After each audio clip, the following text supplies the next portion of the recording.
తెలంగాణ రాష్ట్రంలోని సంగారెడ్డిలో ఏదైతే నేటివ్ ఇండియా హెడ్ ఆఫీస్ ఉందో అక్కడ ఈరోజు విజిట్ చేయడం జరిగింది. బడుగు బలహీన మైనారిటీ ముఖ్యంగా బీసీ నినాదంతో మన బీరయ్య యాదవ్ గారు కేవలం తెలంగాణ రాష్ట్రంలోనే కాకుండా అటు తెలుగు రాష్ట్రమైన మన ఆంధ్ర రాష్ట్రంలో మరియు జాతీయ స్థాయిలో కూడా బీరయ్య యాదవ్ గారికి రాజకీయంగా ఉన్న గుర్తింపు గురించి వారికి ఉన్న ఆదరాభిమానాల గురించి ప్రత్యేకంగా చెప్పాల్సింది లేదు. వారు నేటివ్ ఇండియా అనే ఒక ఛానల్ని ఏదైతే స్థాపించి జాతీయ స్థాయిలో ముఖ్యంగా మన తెలుగు రాష్ట్రాలకు బేస్ చేసుకుని వారు చేస్తున్న ప్రయత్నాన్ని నేను వారికి శుభాకాంక్షలు తెలుపుతూ ఏదైతే నేటివ్ ఇండియా టీం ఉందో పూర్తి టీం కూడా ఈ ఛానల్ను తెలుగు రాష్ట్రాల నుంచి అటు జాతీయ స్థాయిలో తీసుకెళ్లాలని, ఏదైతే బీరయ్య యాదవ్ గారు ఎన్నో మీడియా ఛానల్స్ ఉన్న మన ఈ నేటివ్ ఇండియా ఛానల్ అనేది స్థాపించడానికి ముఖ్య కారణం అటు లౌకికవాదులకు, ప్రజాస్వామ్యవాదులకు, రాజ్యాంగవాదులకు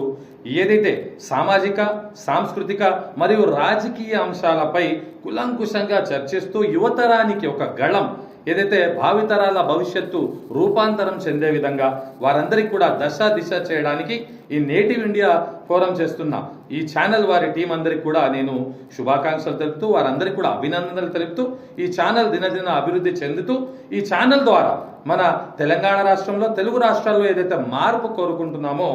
ప్రజలు ఏ విధంగా అయితే తమ నాయకుడిని ఎన్నుకోవాలో ప్రజాస్వామ్యబద్ధంగా ఆ leader government of the people, by the people, for the people అని చెప్తామో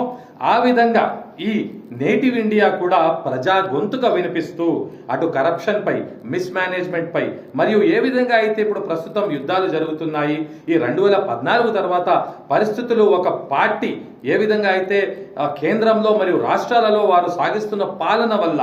ఏ విధంగా అయితే తమ నాయకుడిని ఎన్నుకోవాలో ప్రజాస్వామ్యబద్ధంగా ఆ leader government of the people, by the people, for the people అని చెప్తామో ఆ విధంగా ఈ నేటివ్ ఇండియా కూడా ప్రజా గొంతుగా వినిపిస్తూ అటు కరప్షన్ పై, మిస్ మేనేజ్మెంట్ పై మరియు ఏ విధంగా అయితే ఇప్పుడు ప్రస్తుతం యుద్ధాలు జరుగుతున్నాయి, ఈ 2014 తర్వాత పరిస్థితులు ఒక పార్టీ ఏ విధంగా అయితే